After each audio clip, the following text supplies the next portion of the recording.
Hello, welcome to Morning Market Call. My name is Jeff Butler, and today we're going to be talking about Amazon.com.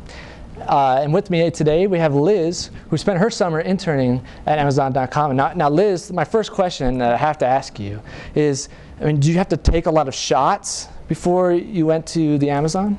Well, Jeff, I wasn't in the actual Amazon. I was with Amazon.com. But the company did get its name from the Amazon. Just like the Amazon has a lot of biodiversity and a large selection of animals, Amazon.com tries to have everything for the customer from A to Z.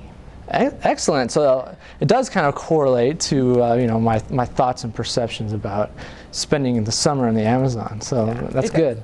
So I would like to learn a little bit more about the company and about what's made it so wildly successful in the few years that it has been established. So let's talk about first their strategy with innovation. How they embraced innovation and how it helped them become successful. Yeah, Jeff, that's a great question. Amazon has one of their core values is to have a bias for action. Jeff Bezos, their CEO, says what's very dangerous is to not evolve. The company is very tolerant of mistakes, but they expect their employees to make good decisions with a lot of data, and they encourage action. Excellent. So now, how does that then transfer to the customers? Like, what is the customer's response to that type of strategy? Yeah. So along with that strategy, they also have a very customer-centric focus, meaning that they start with their customer and work backwards on any decision they make, large or small. Their mission is to be the Earth's most customer-centric company. Excellent. So it seems like that really comes from deep within the culture that's been embodied at Amazon. So how do you think that culture really has enhanced their strategy of being customer-centric? Yeah, they have a very fun culture. Their headquarters is in Seattle, and they have a little bit of that Seattle culture. They ask the employees to get rid of anything that the customer doesn't want to pay for. They say anything the customer doesn't pay for is waste, so stuff like fancy stationery. Everyone has a desk that's made out of a door. It's called a door desk. Jeff Bezos started working on a desk that was made out of a door, and it's continued that tradition with all the employees today.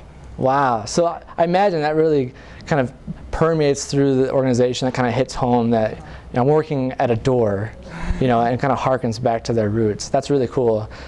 So tell us a little bit about maybe some of your experiences being at Amazon, and how have you noticed some of these things firsthand?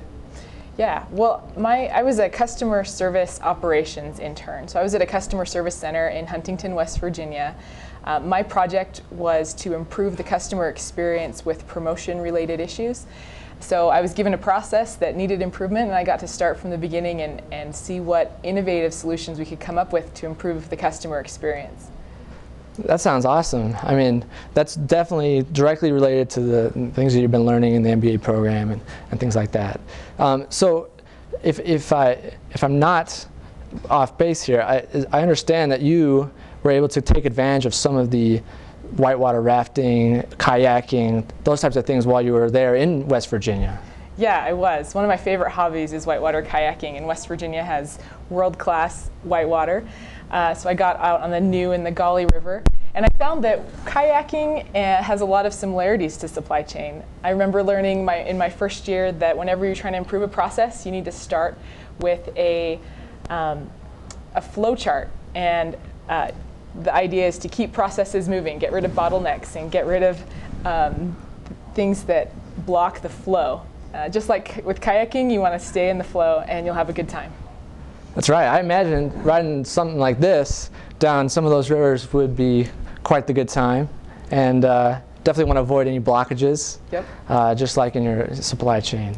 Exactly. Well, we just really like to thank you, Liz, for coming on the show, giving us some insights on Amazon, and of course bringing your kayak and telling us a little bit about how that relates. So thanks again, and we look forward to seeing you again on our next episode of Morning Market Call.